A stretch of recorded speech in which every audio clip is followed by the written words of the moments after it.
My name is Jim Entz, and I'm the coordinator of CHAP, which is the Cultural Historical Awareness Program, and I'm also a professor of art here at Cordova College. Okay, I'm just going to say just a couple things about CHAP, and then I'll introduce you to our key speaker today. The Porterville College Cultural and Historical Awareness Program was organized in 2002 to enhance awareness on campus and in the community for important aspects of our culture to which we may previously have had little exposure. Each year, members of CHAP, that's faculty, staff, and others, choose a theme for the events, and faculty are encouraged to integrate that theme into their courses and encourage student participation at the events. Additionally, events that we have, such as this, guest speakers, panel discussions, exhibitions as well, are organized throughout the year, and they are free and open to the public. As well as celebrating Cesar Chavez's legacy, here we are 3 weeks after what would have been his 95th birthday. We are celebrating CHAP's 20th year anniversary through this event, and we've been doing this year and will continue through the calendar year in the fall, through events that look to the past but also consider where we are at this point. Okay. So, Andres Chavez. He's the executive director of the National Chavez Center, which leads the arm of the Cesar Chavez Foundation. This is a foundation that educates and promotes the legacy of his grandfather across the nation. And he was raised in the Farmworker Movement from an early age. He served as a key ambassador representing the Cesar Chavez Foundation and the Farmworker Movement at innumerable public events across the nation. So he has been involved in a number of different projects as well as being brought up in the movement, and will, I'm sure, have a lot to say about this. So welcome to Andres Chavez.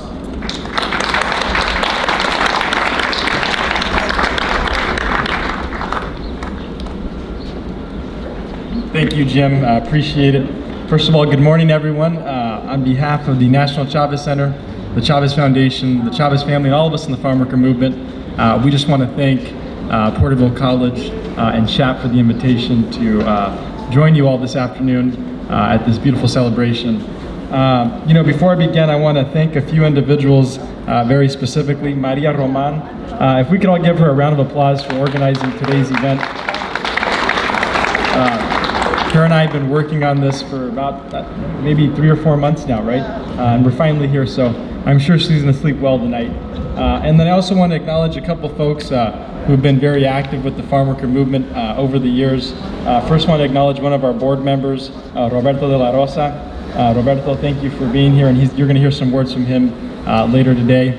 His wife, Teresa de la Rosa, who's here with us, and their son, Roberto Jr. Roberto, if we can give him a round of applause just for all their years of continued support. In the tradition of the Farmworker Movement, the way that we all start off our events is to do the Farmworkers Clap. And I don't know how many of you know it, but if not, we'll teach you today. And what we do is we start nice and slow. It's an applause, and then we build our way faster. So I think in order for us to kind of stay in line with the tradition of the movement, we should do the clap. So if those instructions are a little difficult, don't worry, I think you'll get it. Just follow my lead. So here we go.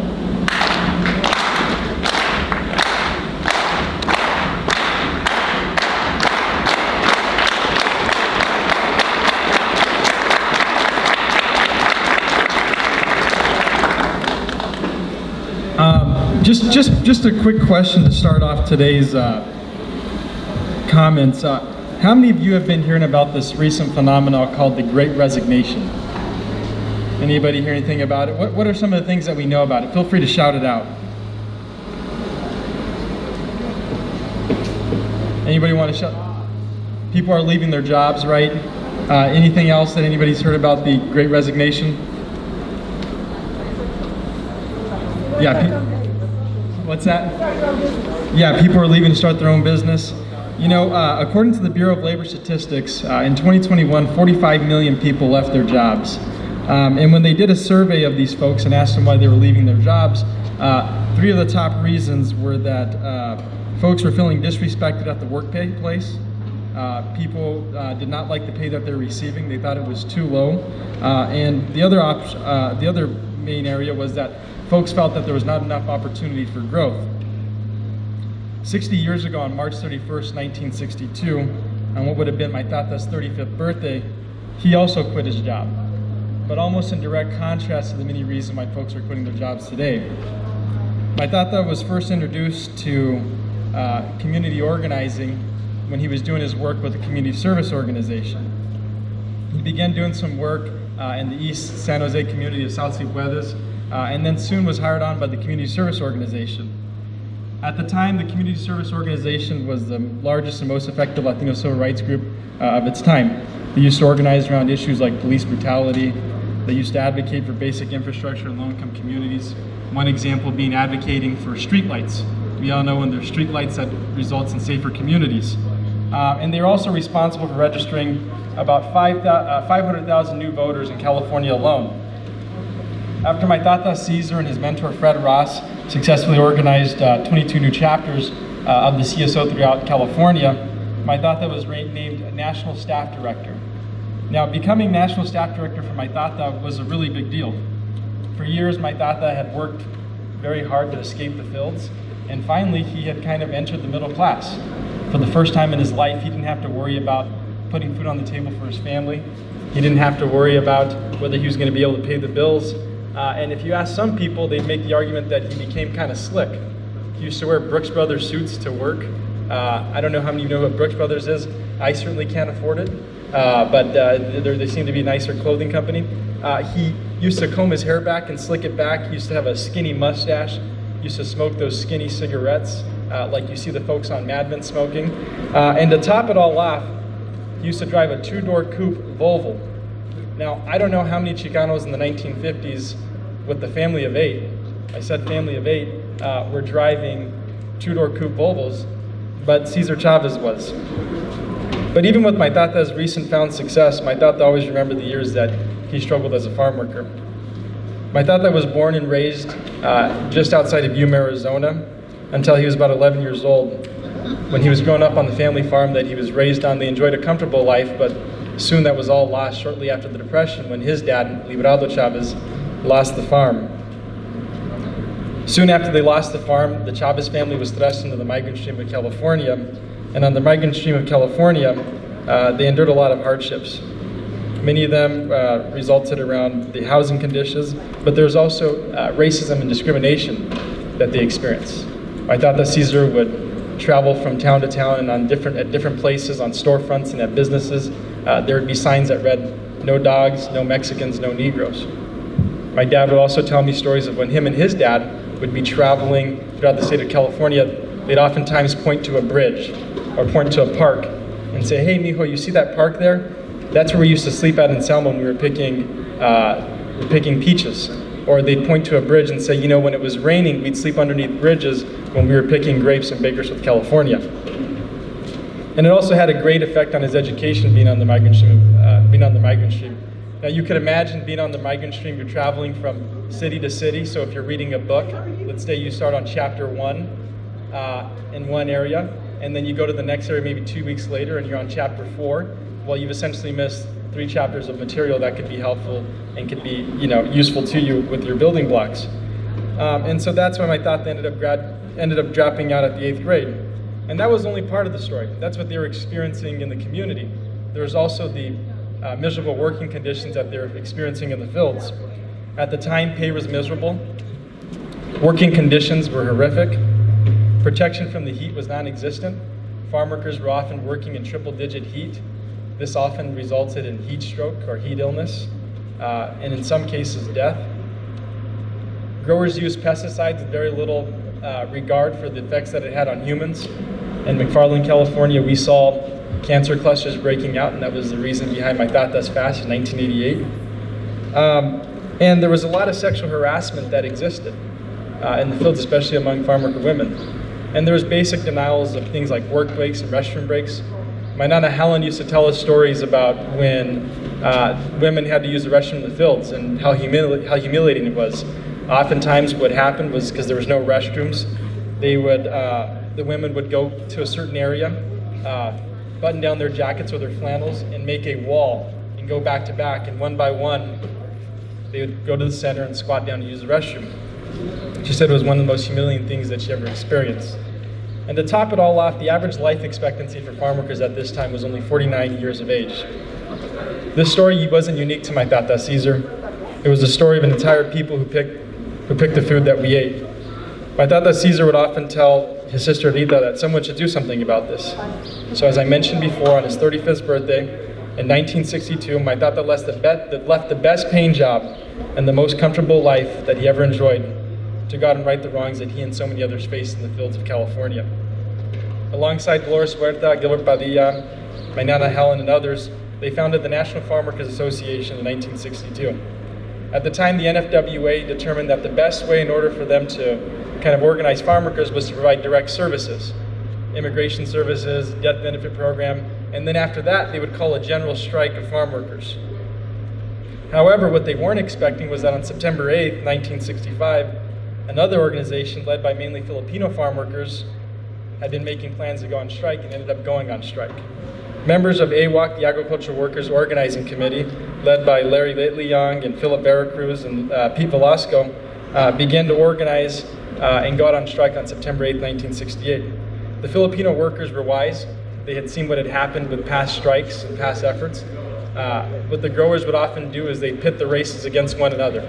So for example, when Filipino workforce would go out on strike, they'd go and grab a Latino workforce and have them break the strike, and vice versa. Latinos would go on strike and they'd grab a Filipino workforce to break the strike. And so they reached out to the NFWA and they asked them to join them on strike. And so with a little bit of money in their bank account, not totally prepared to go on strike, the members of the NFWA voted unanimously to join their Filipino brothers and sisters on September 16, 1965. The historic vote that the NFWA took to join the AWOC was really the birth of a multicultural movement that would forever change America. The Delano grape strike lasted 5 years and from what we understand is the largest strike in American history. Throughout the Delano grape strike there was many historic events that took place, and I'm just going to go through a few of them. The first one is in 1966 when farm workers marched all the way from Delano to Sacramento. What started with less than 100 people finished with more than 10,000 folks on the state capitol in 1966 on Easter Sunday. 2 years later, in the cold winter of 1968, my Tata Cesar went on a 25-day water-only fast. At the time, the growers had begun to feel the effects of the strike, and so they went to their second favorite tactic after they couldn't break strikes with just pitting the races against one another. They began to use violence. And so farm workers began to get beat in the fields by growers, their agents, and even police officers. And so farm workers wanted to retaliate. They were tired of being hit, and so some of them decided that they wanted to take this into their own hands. But my Tata didn't believe that violence was the way that this movement should be led. And so he determined that he was going to stop eating for 25 days until everybody in the Farmworker Movement recommitted themselves to nonviolence. My Tata ended up breaking his fast alongside Senator Robert F. Kennedy. And really having Senator Kennedy's support at that time was huge. Senator Kennedy came from the most powerful family in America at that time. And here you had him from the East Coast coming out to California and endorsing the farm workers' boycott and their plight. What ended up happening after his visit is this boycott ended up growing into an international boycott, and people from all walks of life began boycotting grapes. Soon enough, because of the economic pressure that was put on the growers, farm workers were finally able to sign their first union contracts in 1970 with Delano area grape growers and other grape growers throughout the country. This marked the birth of this was really the beginning of the first enduring union for farm workers. Since then, the Farmworker Movement has participated in countless rallies, marches, picket lines, has advocated for immigration reform. We do work in affordable housing, and you can name it. We can go on and on. My Tata rarely talked about his work in a historical perspective, and really took time to think about the impact that he was making. But he did so in one speech that he gave in 1984. and it was an address to the Commonwealth Club of California in San Francisco, where he talked about the Farmworker Movement's impact beyond the fields. And in it, he said, after the union became visible, we Chicanos started entering college at greater numbers. When Hispanics began running for public office in greater numbers, when our people started asserting their rights on a broad range of issues and in many communities across this land, the union's survival, its very existence, sent out a signal to all Hispanics that we were fighting for our dignity, that we were challenging and overcoming injustice, that we were empowering the least educated among us, the poorest among us. The message was clear. If it could happen in the fields, it could happen anywhere. It could happen in the cities, in the courts, in the city councils, and in the state legislators. When I think about the story of the Farmworker Movement, it really is a story of hope and progress. My Tata Cesar used to say that his job as an organizer was to help ordinary people do extraordinary things. My Tata had this incredible faith in people, oftentimes more faith than they had in themselves. Throughout the years, I've traveled to different events like we have here today, and I've heard about how my Tata impacted people's lives. There was a story about it that I heard from a teacher's aide, she was a teacher's aide at the time when she first met my Tata, and my Tata convinced her to go on to become a teacher and said, don't sell yourself short. Think about getting into administration. And now she's an assistant superintendent at one of the largest school districts in the state of California. There's also the story of my Nino Marcos Camacho. He was born into a poor farm-working family in Dinuba, California, not far from here. He later became a paralegal with the UFW, and then went on to become an attorney without ever going to law school because of the UFW's apprenticeship programs. Now he's a Superior Court judge in Kern County, and among one of the most respected judges in the area, by both sides of the aisle. And there's also the story of the nurse, who is now a doctor, and these are just a few of them. I think of one story that comes out of Porterville College. There was a young girl who went to Menachie High School. When she was talking to her counselor told her, "You're never going to be able to go to college. Why should you go?" Her senior year, she ditched school to go to Cesar Chavez's funeral because of the impact that he had on her. She went on to become a CPA at one of the largest accounting firms in the state of California, and now she's the vice president of the United Farmworkers of America. You see, the example that the farm workers showed us was that with a little bit of hard work and determination, anything is possible. And that's why the movement rally cry is "Si se puede."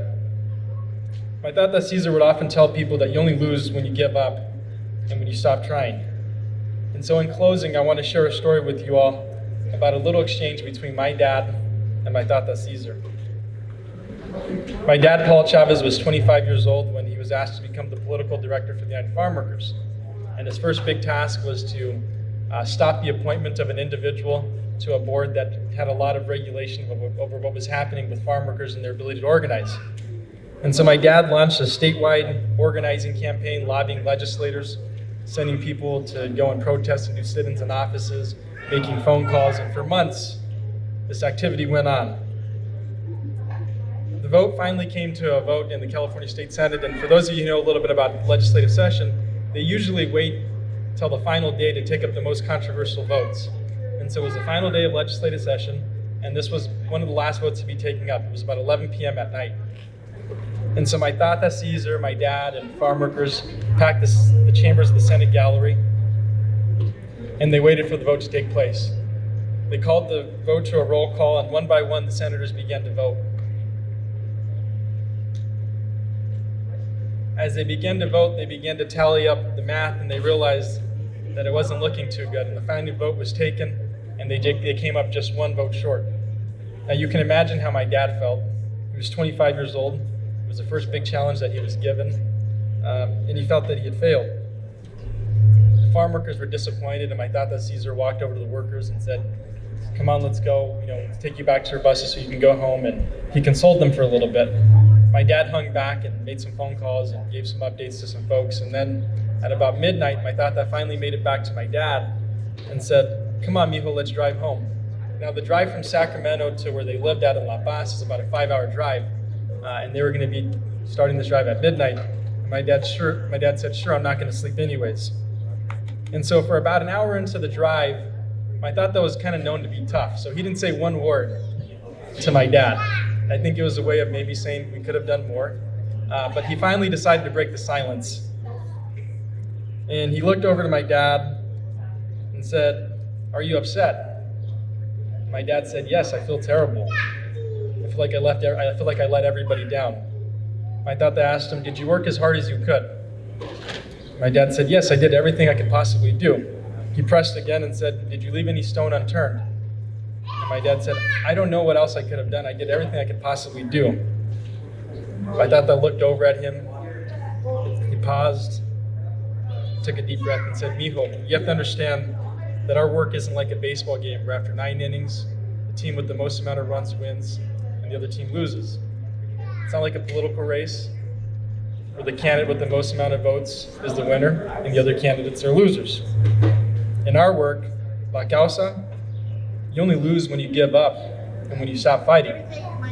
So today, we're gonna go home, we're gonna get some rest, and then we're gonna wake up, brush our shoulders off, and keep moving forward because that's what we need to do." I've covered a lot of information today, and I hope there's a lot of things that you take away from it. But if I think there's one thing that we should take away from what I've shared with you all today, is the final lesson I just shared with you.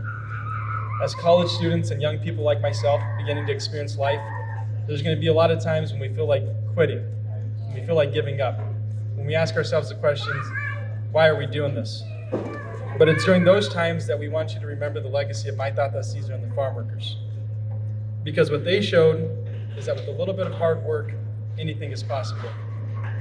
What they showed is that regardless of the resources available to you, anything is possible. This was the poorest of this nation's poor who rose up against one of the most powerful industries and prevailed. And so, with that example, just imagine what you all can do. There's nothing stopping you from living out the dreams that you've set out for yourself. Just know that you're gonna have to work a little hard, and when times get to going tough, remember those words, "Si se puede." Thank you all very much.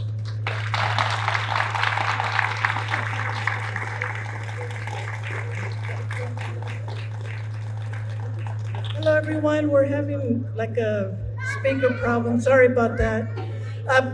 Is it the mic? Hey, thank you. Okay, touch the mic. My name is Maria Roman, and I'd like to introduce you to Roberto de la Rosa. He is the founder and executive of Hola Raza, and he'll be demonstrating to us about Si Se Puede, the original, the history of it and why it's done. Roberto?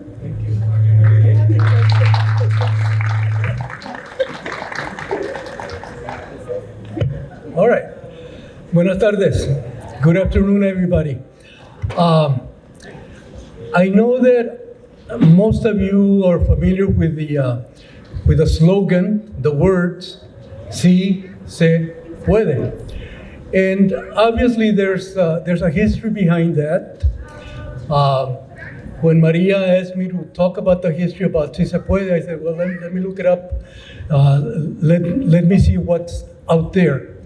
I found different writings on it, different research on it, and then I said, well, how am I going to talk about this thing that's about 1,000 words that explains what Si se puede means to different people, and when has it been used? When has it been challenged? But the most simple thing about Si se puede, okay, and the most significant thing. So Si se puede is not just a slogan. They're not just words. Si se puede is really an attitude. It is a call. Oftentimes, it's a call to yourself. It's somewhat spiritual that says, can you do it? And you have to answer, right? ¿Puedes o no puedes? Can you do it or can't you do it? What's it going to take for you to do it? Well, what it took in order to do it, to get it done, it took a man like Cesar Chavez. So, one of the lessons for today, because we're on a campus, obviously we talk about lessons, and let me just divert a little bit and tell you how proud I am to be here at Porterville College, from where I graduated quite a number of years ago, like in 1972. And also, let me recognize one group that was always very dear to me. Is called Movimiento Estudiantil Chicano de Aztlán, otherwise known as MECHA. I'm so happy to see them here and to be here with you. So, Si Se Puede, again, has that history, has that spirit. It's a call to action. It's a call to, we can all do it together. Now, we gotta say it. We gotta do it. It doesn't just come on its own. So, could we try to do this? Look, I wanna say, ¿se puede o no se puede? What is your response? Sí se puede, right? All right, so here we go. And this is the way we do it in the movement, okay? There's someone who's always going to say, no, no se puede. Ready to give up. Just the opposite. ¿Se puede o no se puede? Sí se puede. ¿Se puede o no se puede? Sí se puede. ¿Se puede o no se puede? Sí se puede. Why did I say it 3 times? Well, we just want to make sure that it sinks, that it sticks with us. And not just for the moment. There's a tomorrow. There's a future. There's something that you're working towards. There's a community. We still have labor problems. There's no doubt about that. Okay? So, we will be called upon, each one of us, to answer the question, ¿se puede o no se puede? And we have to be ready to respond, si se puede. Okay? Now, I'm going to add a little bit more to this. Okay?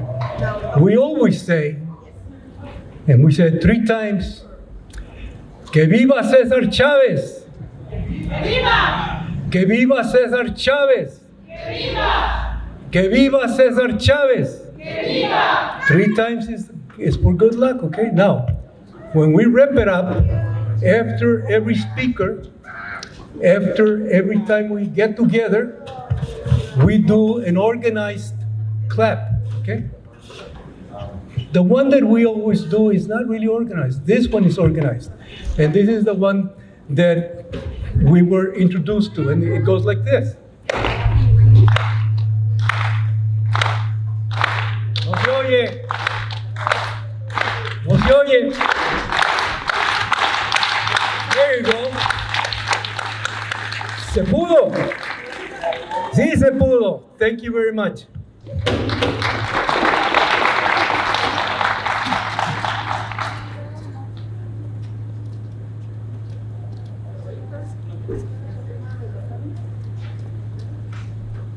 Okay, hi everybody. I am Frank Ramirez. I'm the Director of Student Services here at Porterville College. Thanks for everybody coming out. It's a great event. I'm glad that we're doing this in person and everybody's having a good time. Everybody enjoy the tacos and the lunch, yeah? We'll just, que viva tacos, right?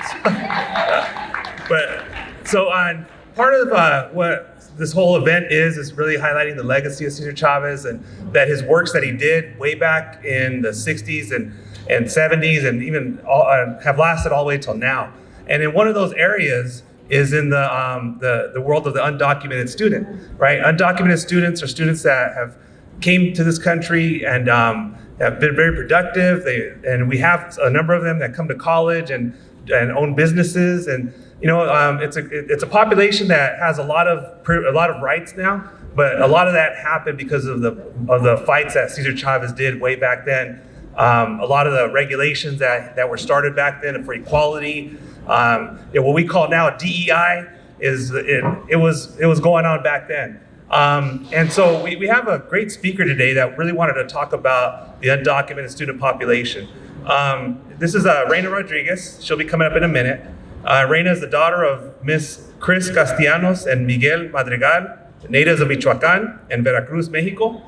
An unapologetic and proud undocumented immigrant who has worked in the fields picking oranges, table grapes, lemons, and a variety of fruits and vegetables that feed the nation. Graduated from Porterville High School, and went on to learn what the struggle would be like before AB 540 and the DREAM Act. And for those of you that don't know about AB 540, that's one of the bills, assembly bills that passed to help undocumented students have a chance to come to college. And the DREAM Act also to help them get financial aid to help them come to college. Today, Rayna is the public relations specialist with Proteus Inc. and is the president of Linguistica, Interpreting and Translating, founded 15 years ago. So Rayna is also a DACA recipient. So Rayna, come on up and share your words. Un aplauso.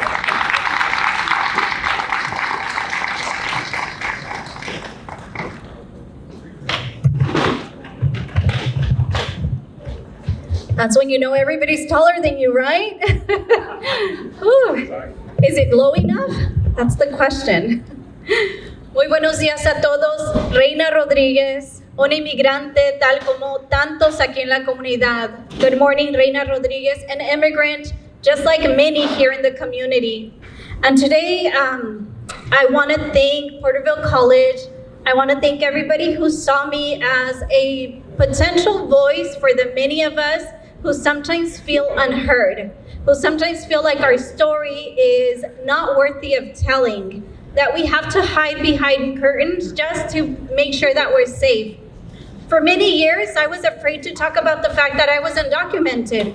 And there was, we all go through those struggles. When we grow up, our parents tell us, if anybody asks you about your name, don't give it to them. So you grow up very fearful of telling the world who you are.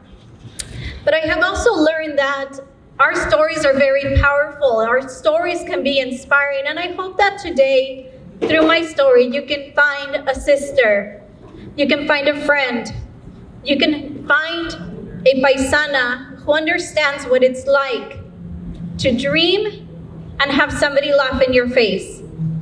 But guess what? We have the power to overcome that laugh and stand up and keep fighting. And thanks to many people, many mentors in my life, I was able to do that. Sometimes it's best not to walk alone.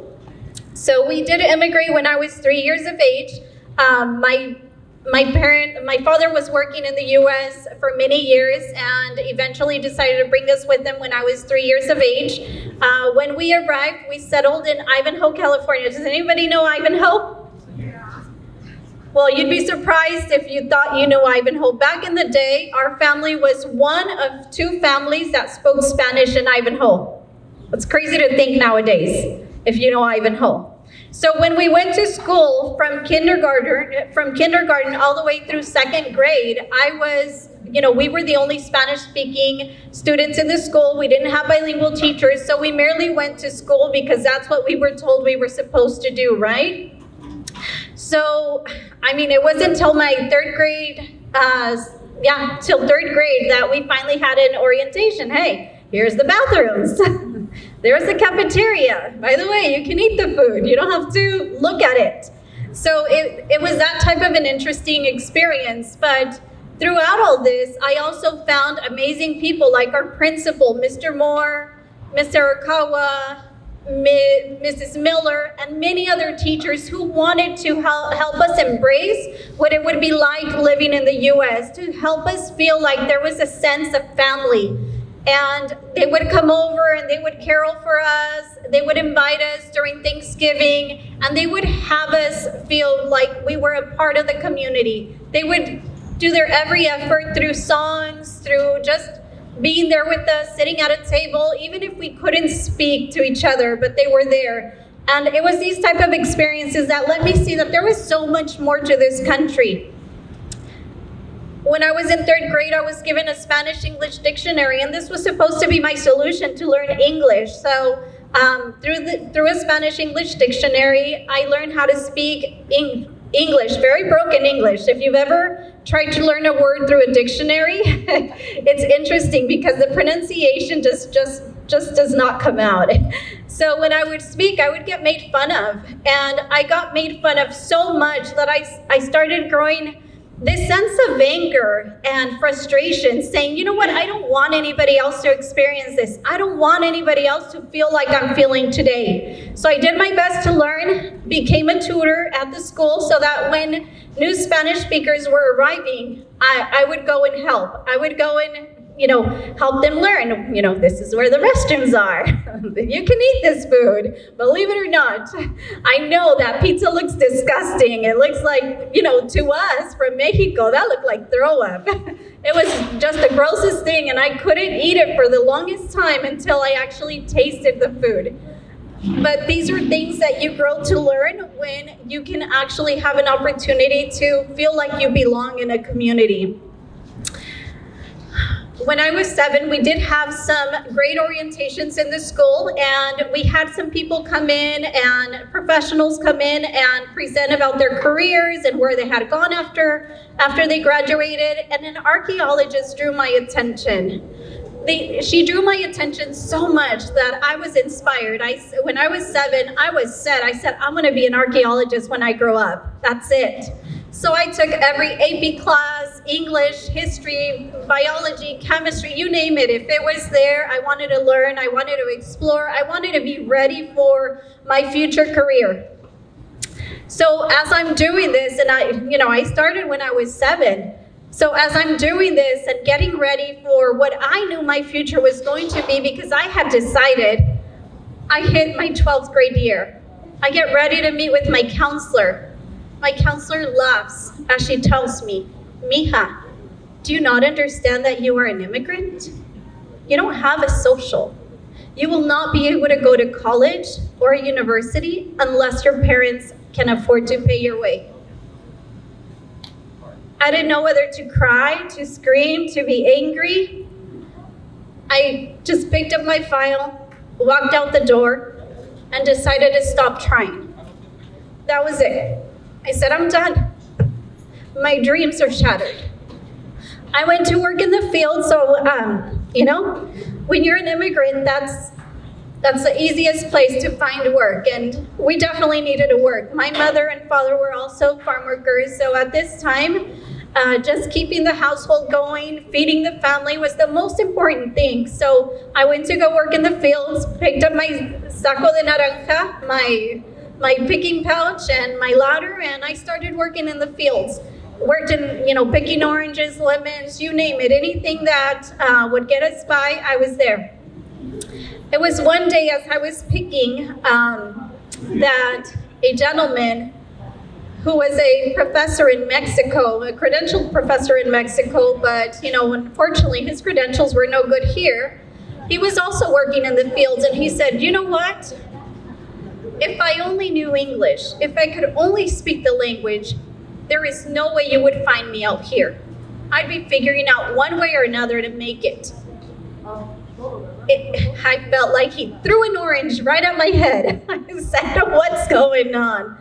I really felt like I was slapped silly and reminded that, there was so much more to me than my status, that I could accomplish so much more if I could only sit down and see my whole self. So that day as we were driving home, we stopped to do what everyone should stop and do, grab a delicious, just so absolutely greasy burrito and just enjoy the heck out of it because it was so good. After you finished working and picking 10 to 12 bins, that is amazing. I don't care who you ask. It was great. I finished eating it. I sat there contemplating. We had about an hour and a half drive home. And I said, where do you go from here? I said, I know I have other trades, but where do you go from here? I grabbed my soiled napkin, found a pen in the car, and I started writing. I said, my dreams. Started drafting the fact that, I wanted to understand what traits I had. I said, well, I know how to speak English. I know how to speak Spanish. I'm a nice person. Does that count? I wrote it down. I'm a nice person. I like people. Does that count? Why not? My idea and my concept of who I was and my worth was so low that I try to pull from every angle. I'm a sister, I'm a daughter, I'm this. And I try to see every angle that could potentially bring some light to who I really was. And I liked it. I liked it so much that I said, you know what? I could be an interpreter one day. I could. So I started going to thrift shops. And those college books that you guys get rid of, does anybody get rid of their college books? Yes? No? I won't tell, don't worry. I would go buy them. English books, math books, science books, psychology books, you name it. What everybody else saw is, I'm done, I'm through with this, I saw as a treasure. So I started self-educating. I started reading and taking every moment that I had when I wasn't working in the fields and when I wasn't doing chores, when I wasn't taking care of my brother and sister, I was reading. I decided, you know what? I may not be able to go to college, but I can teach myself. I can learn. And I found that, education isn't about an institution. It's about your will. It's beautiful that you guys have this opportunity to come to college, to be here. I graduated before AB 540. I graduated before the DREAM Act. My parents did not have the money to enroll me into college and pay my fees. I didn't make enough as a farm worker to pay my fees. That money that I earned, the very hard-earned money, went to buying food, buying diapers, just making sure that we had enough to pay the rent. There was definitely not enough to enroll myself and try to chase after my dreams. But you have this great opportunity. AB 540 is here. The DREAM Act is here. And I tell you, and I guess this is why I'm here. I'm here to remind you that people like myself would have only dreamed for this precise moment in time, where education is not a barrier, where you can chase after your dreams and not have to think, how am I gonna do it if I come from an impoverished family? That doesn't have to be a thought. And I also want to tell you, I am a DACA recipient today. And even though I am a DACA recipient, I had to learn early. This is before DACA. I had to learn that I couldn't work for somebody, but I could surely enough work for myself. So in 2007, I started venturing on my dream of establishing my own business because nobody could hire me. I established Linguistica. Well, back in the day, it was Rayna's translation because it was a one-man show. I was the marketing director, I was the owner, I was the interpreter, and you name it. Anything that needed to get done, that was me. But nowadays, Linguistica stands as an agency that is employing many. I had a dream of not dreaming just for myself, but dreaming an opportunity for many others to be able to support their families and be there for them. And that's what Linguistica is becoming. And I say becoming because I think when you dream, if you dream too small, you're not dreaming big enough, and you need to dream big. You need to dream beyond yourself. It's okay to dream about making it, about providing for our families, but can you only dream so much bigger? You know what? I'm gonna make sure that my familia is fine, my cousins, my primos, la amiga, that I know is deserving of an opportunity. I'm gonna make sure that they are also okay. When I started dreaming beyond myself, I think is when everything just came together. So have a vision that is so much bigger than yourself, and know that whether DACA was here or not, it will not define who you are, and you can chase after your dreams and you can accomplish anything you want. There is one thing that I do want to remind every single voter about, though. The one thing that does remind me that I am an immigrant has happened a few times in my life. When my grandmother got sick, I couldn't be there for her. I couldn't be by her side. I yearned for many, many years, for over 30 years, I yearned to be able to hug my grandma, to tell her I loved her. When she got sick, I was reminded of how undocumented I really was. Because I couldn't jump on a plane even though I had the financial stability to do so. I couldn't just go and purchase a ticket to go be by my grandmother's side. That was the biggest reminder of the fact that there is still so much change that is needed. To everyone who has the power to vote, if you have not registered to vote, please register. Don't ever think that your vote does not matter, because your vote could be so transformational to people who may be in even more dire situations than I am. There are still many out there who are not even DACA recipients, who cannot find a job opportunity, and maybe who have not found that big brother, big sister to lead them and teach them that they don't need to necessarily work for someone, that they can create their path, that they can become a business owner and dream big. So many things that we are reminded about every day. And I just tell you that Henry Ford said it best. Anyone who stops learning is old, whether at 20 or 80. Anyone who keeps learning stays young. Keep that energy inside you. And after college, keep learning. As you're growing, as you've got a career, as you've achieved every goal that you are looking for, keep learning. Because that wisdom is something that we can pass down to others and help encourage others to know that they can achieve their best regardless of our status, regardless of the hurdles, regardless of where we came from. When I think of myself as a young one, we were impoverished. You know how I know we were impoverished? My tummy was grumbling half the time. When you could feel your tummy grumbling and you have no food in the refrigerator, that's when you know that you are really in dire situations. But my mother would go out and, pick up cans, wash other people's clothes, take care of children, just to provide. So anytime you're feeling like, what do I do? Where do I go? Remember the many, remember your parents and their struggle and their sacrifices, because you know what? My mom never got to see my grandma either. My father never got to tell his parents that he forgave them. There are so many things that were left in Mexico.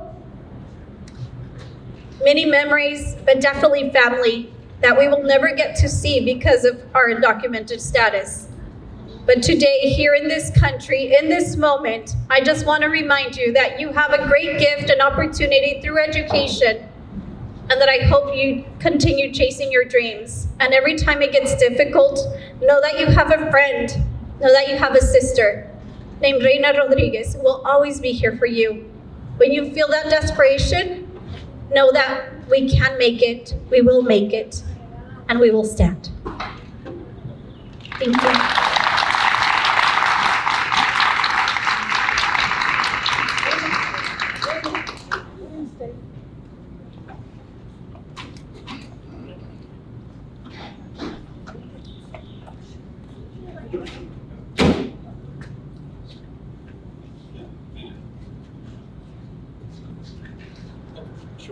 Sure, okay. Okay. Go ahead. Just real quick. I didn't mention before. I should be willing to. Okay. So, we have extra credit attendance tickets. Porfirio, who's sitting over here, will come up at the end and be here to pass those out, one per person, if you need them for your class. Or, well, get one. They're beautiful little things. So he'll be available afterward. And also to encourage everyone before you go to take a look at the beautiful memorabilia behind us here of Cesar Chavez. So that would be something to also do. So now. We want to give you an opportunity to ask questions to either Andres or Rayna. So if you have a question for them, raise your hand and go ahead, or should they come up or just say it? They can, I'll try and, Okay, we can figure it out. okay. Does anybody have a question for either Andres or Rayna? Yes. No? Yes? Andres, what is it like to live up to the legacy of That's it's always a tough question. So for those who couldn't hear that, the question was, what is it like to live up to the legacy of my grandfather? I don't know that I'm living up to it. So we'll start the answer that way. No, I think all joking aside, my parents did a really good job about not putting any pressure on me to go in any certain way. If you look at my family, there's a lot of Chavez's out there, a lot of cousins. Some of us continue to work, doing the work that he helped inspire, and some of them do things that are completely different. But I think the one thing that they did tell us when we were kids, and the way that we try to continue his legacy, is they talked about the importance of service. And it's something that my tata always talked about. He said that it's my deepest belief that only by giving our lives do we find life. And that's something that our parents really instilled in us, this importance of giving back to others and being of service. And what they also told us is that you can be of service to others in many ways. That you can do it like my tata did by organizing farm workers and inspiring the work that he helped inspire, or you can do it like many of the educators and administrators here who create opportunities for students to go to college. Or you can do it through the legal field, you can do it in medicine. And so they said, whatever it is that you decide to do, make sure you go into it with the service mindset. And so that's the only pressure, or the only, the question was asked, what does it feel like to live up to it? If there's anything that I'm doing to live up to it, is I hope that I'm a service to others. And that's what I try to do on a daily basis. Anyone else? Anyone else? Okay, so at this time, Jim and I would like to present the two speakers. It's a beautiful certificate of appreciation for them speaking here to you. So this, Rayna, and this is for Andres. And also a donation from CHAP to the Cesar Chavez Foundation.